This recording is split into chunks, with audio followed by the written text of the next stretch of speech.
اسی طرح سے ترجیح کی دوسری اور ایک بنیاد یہ ہے کہ ایک انسان کمتر پر اعلیٰ کو ترجیح دے اور فانی پر باقی کو ترجیح دے، چاہے وہ دنیوی اعتبار سے ہو یا اخروی اعتبار سے ہو۔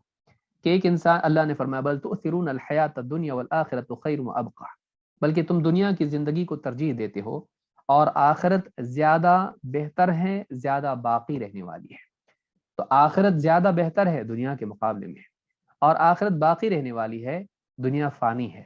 تو ایک انسان ایسی چیز کو چنے اس کی جو باقی، چاہے اعمال کے اعتبار سے وہ نیکی کر رہا ہے، کسی غریب کو کھلا دیا، اچھی نیکی ہے، لیکن ایسا ذریعہ بنا دے کہ غربا کھاتے رہیں، چاہے وہ پیڑ لگا دیا یا ایسا لوگوں کے لیے کھانے کا انتظام کر دیا کہ اس میں بقا ہو اور وہ زیادہ بہتر ہو۔ تو زیادہ بہتر ہونا، زیادہ باقی ہونا، یہ بھی ایک بنیاد ہے ترجیح کے اعتبار سے۔ وہ کن اعمال کو اختیار کریں، وہ اپنی زندگی میں کن چیزوں کو چنیں جو بہتر ہوں، باقی رہنے والی ہوں۔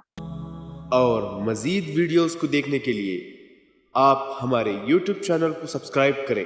فجزاکم اللہ خیرا۔